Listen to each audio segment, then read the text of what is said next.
Oke, sesuai request saya akan membahas DHU ya guys ya. Oke, pertama-tama bagi yang belum tahu dunia Dead Hunger, jadi dunia Dead Hunger adalah menciptakan manusia di dunia lain. Ini ceritanya panjang banget dan kompleks, jadi nggak bisa itu yang komik-komik cuma bagian dari cerita Dead Hunger yang sangat luas. Bang, yang Chris itu di Dead Hunger apa sih kok? Kok beda dengan yang Dead Hunger yang itu bang, yang pertama itu? Oke, jadi gini, itu cuma perbedaan latar tempatnya latar waktu doang. Kalau ingin menjangkau dunia yang lebih luasnya lagi, di novel-novelnya guys. Namun saran saya yang memiliki mental lemah dan iman yang lemah, jangan baca Dead Hunger yang pertama tapi versi novelnya ya guys ya, yang Adventure of Homeland. Karena itu sangat berbahaya sekali, karena banyak orang yang menjadi ateis karena novel buatanku sendiri ini guys. Ini sebabnya saran saya jadikan hiburan saja. Soalnya dari situ kamu mulai tahu dan paham mengapa iblis itu jahat kepada manusia dan juga Tuhannya sendiri. Jadi kusarankan pakai perspektif hiburan untuk kali ini. Soalnya ini sangat berbahaya kalau didalami, bisa-bisa Anda malah menyembah iblis. Ini sangat berbahaya sekali. Pokoknya jangan ya guys ya. Oke, lanjut ke pertanyaan. Bang, jika Om Naiman melawan Raja Seni di DAU, menang siapa jika diadu? Oke, pertama Raja Seni itu hampir setara ya guys, tapi di bawahnya The Creator. Dia itu bisa dibilang mirip The Q ya, di novel apa itu saya pernah baca, tapi ini lebih kuat dari itu guys.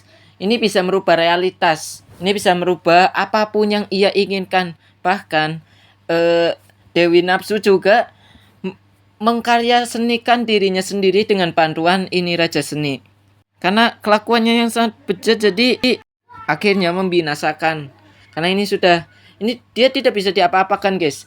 Raja Seni itu kekuatannya imajinasi tapi bisa merubah realitas gitu. Dan memandang alam semesta ini hanyalah kanvas. Itu sangat berbahaya sekali. Ia tidak bisa mati ya guys, karena kekuatannya benar-benar mengerikan sekali. Kekuatannya imajinasi mengubah realitas. Itu benar-benar dan tidak terkait, dan sifatnya itu tidak terkait hukum fisika dan juga hukum dimensi waktu. Dimensi dan waktu. Yo, pertanyaan berikutnya, Bang, siapakah Raja Monster Dimensional dan apa hubungannya dengan The Creator? Oke. Raja Monster Dimensional adalah monster atau raja dari penguasa dimensi-dimensi di dunia ini guys. Jadi dia itu bebas, bisa berkemana-mana saja, di dimensi-dimensi kemana saja itu bebas, dan juga bisa menggabungkan dunia lain dan waktu. Bahkan ini di dunia Dead Hunger ya guys, para setan dan iblis itu dimaterialisasikan oleh Raja Monster Dimensional. Itu sebabnya manusia-manusia di dunia Dead Hunger itu bisa membunuh setan dan iblis secara langsung, secara nyata, secara fisik gitu guys. Dia itu kekuatannya sangat besar, bisa menggabungkan waktu, bisa menggabungkan dimensi, bisa pindah dimensi. Pokoknya yang berkaitan dengan alam semesta itu bisa digabung-gabungkan, bisa dikeluarkan secara bebas. Itu ngeri banget, sebenarnya itu ngeri banget. Terus ada yang tanya, Bang, mengapa bisa dikalahkan oleh manusia yang bernama Chris? Nah itu sebenarnya dia dikalahkan oleh The Creator lewat lewat manusia lah, bisa dibilang guys. Sebenarnya dia memiliki kekuatan yang sangat besar, tapi kalau The Creator itu lebih besar lagi, karena The Creator adalah penciptanya guys, pencipta dari semuanya. Pokoknya raja monster dimensional itu tidak terikat hukum fisik, hukum waktu, hukum dimensi. Dia itu benar-benar bebas, bisa kemana saja, bisa pindah dimensi, bisa pindah alam kemana saja, dan bisa menggabung-gabungkan atau mengeluarkan. Bahkan dia sering eksperimen filsafat loh guys, setingkat eksperimen filsafat itu bisa guys. Ya contoh ini di dunia Dead Hunger, ya para setan dan iblis itu dimaterialisasikan agar manusia ini bisa membunuh setan dan iblis. Dia ingin tahu apa reaksi masa depan di manusia-manusia tersebut. Tapi uniknya ya begitulah. Baca selengkapnya di novel saja guys, nanti ku buatkan lagi. Bang, aku berteori menurut tebakan dan analisis gua. Oh, ya nasionalisme. Iya guys, setelah krisis global kedua, negara-negara ya ini bangkit ya guys. Nasionalisme ini benar-benar mengerikan banget. Ya bisa dibilang begitulah. Orang-orang jadi fanatik terhadap bangsanya sendiri. Itu karena ya mengerikan sekali guys. Ini sebenarnya ada perjanjian sebelum krisis global kedua terjadi, ada perjanjian untuk raih tanah guys. Balapan apa ya namanya, lomba raih tanah. Jadi seluruh dunia itu berebut tanah guys, karena overpopulasi itu sengaja overpopulasi, karena manusia di zaman berlian itu benar-benar apa ya namanya, benar-benar sejahtera sampai kemiskinan juga hilang. Akhirnya overpopulasi deh guys. Ya begitulah, akhirnya dunia itu terpaksa lah ya, bisa dibilang terpaksa perang dunia gitu guys. Nah, apakah nasionalisme? Ya ini bener, tapi gak semuanya menjadi apa ya namanya, gak semuanya jadi pondasi utama lah ya guys ya.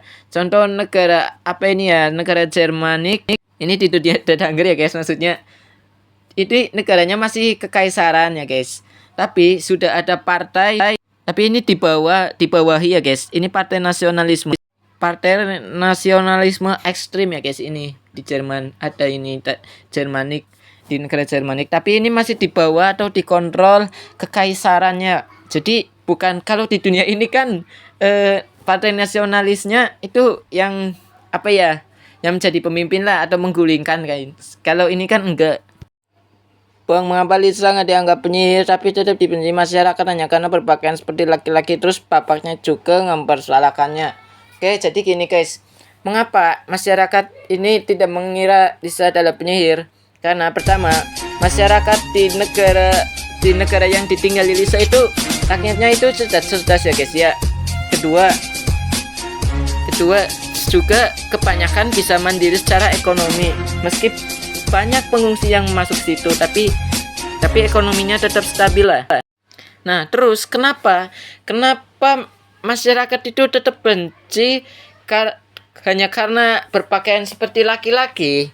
Oke, jadi gini guys, karena masyarakat di sana itu ada sebagian itu ekstrim atau fanatik terhadap agamanya. Jadi ada yang mewajibkan perempuan itu harus seperti ya perempuan, bukan seperti laki-laki gitu guys. Ya akhirnya ya begitulah, dibenci. Tapi ya emang gitu sih ya guys, kan nggak semuanya ya. Ya pasti yang tomboy pada tahu lah ini guys, masalah ginian. Mengapa bapaknya tidak mempersalahkannya? Oke, karena papanya ini tahu, karena ini cuma masalah kecil dan juga sebenarnya ini enggak esensi amat ya guys ya. Lagi pula papanya itu tahu anaknya itu mempunyai bakat dan juga minat kemiliteran guys. Jadi ya begitu. Papanya juga malah mendukung. Dan juga bapaknya memiliki keyakinan bahwa anaknya itu unik banget, nggak seperti anak-anak yang lain gitu. Dia itu memandang ini adalah berkat Tuhan yang sangat berbeda dan sangat spesial untuknya. Akhirnya dia menjaga anaknya sangat baik. Yo, selanjutnya review buku Paham Nachtagelspartes. Oke, saya ini nggak bisa mengucapkan banyak ya guys. Ini terlalu berbahaya banget buku itu guys. Kan ini saya membuat takut sendiri, ini telah menciptakan buku seperti ini guys. Oke, ku ceritakan secara rinci saja. Jadi gini, buku itu berisi perjuangan Dolph Jagger ya guys. Dolph Jagger di krisis dunia kedua, krisis global kedua. Ya ingin membuat dunia yang perdamaian lah guys, ingin membuat perdamaian ya kepada musuh-musuh, atau ya dia ingin menyatukan umat manusia yang saat itu kan perang terus. Karena apa ini di dunia ini kan di dunia itu kan nasionalisme itu sangat erat sekali. Akhirnya ia diincar oleh seluruh dunia lah guys ya. Bahkan ia dianggap pengkhianat di bangsanya sendiri guys. Itu gila banget, ini kasihan banget sebenarnya Dolph Jagger, tapi dia adalah pahlawan dunia setelah krisis global kedua.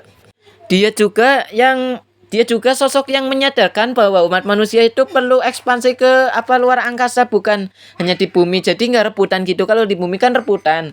Nah itu sebabnya dia ingin menyatukan umat manusia agar bersatu dan membuat negara bumi. Itu guys, dia adalah Dolph Jagger. Dia benar-benar pahlawan banget sih sebenarnya, tapi nggak dihargai. Bahkan setelah bukunya ini kesebar guys, dia tidak dicap pahlawan. Dia hanya dianggap tentara pengkhianat kecil yang berpengaruh besar pada buku. Padahal ini ide dan gagasan pahamnya ini benar-benar kemanusiaan banget sebenarnya. karena dialah manusia di dunia Dead Hunger itu masih bisa berkembang dan bahkan menjajah planet-planet ya guys, dan bertemu alien anjir cok. Dan kisahnya jadi panjang lagi deh akhirnya. Yo, pertanyaan selanjutnya, kenapa ada armor samurai dan armor Eropa? Oke, karena di tempat di tempat MC ya guys, di tempat Chris dan Lisa itu negaranya itu menerima perbedaan dan juga menerima pengungsi-pengungsi. Jadi banyak pengungsi-pengungsi yang diusir para Yarjud dan Majud atau bangsa lain lah, dibunuh atau apa. Jadi banyak yang gara-gara perang atau wabah atau yang lain-lainnya. Jadi kebanyakan masuk ke negara ini ke kerajaan MC dan Lisa ini ya, yang ditinggali ini maksudnya. Jadi mengapa ada armor? Karena ada orang kalau di dunia ini sih Asia, yang pengungsi dari Asia atau tentara-tentara Asia yang kabur dan akhirnya dan tinggal di kerajaan sini, tapi tetap diterima guys. Nah, itu keunikan dari kerajaan ini, penerimaan dari pengungsi. Itu sebabnya negaranya jadi maju. Ya, iya ada syaratnya sih, harus berkontribusi ke kerajaan ini gitu guys. Itu sebabnya kerajaan yang ditinggali MC dan heroinnya atau Lisa ya, jadi banyak keanekaragaman gitu guys. Karena ini kerajaan paling terbuka banget. Itu sebabnya kerajaan ini paling maju karena banyak yang bisa menyatu. Rajanya juga baik tapi tetap tegas gitu. Jadi ini kerajaannya jadi maju banget.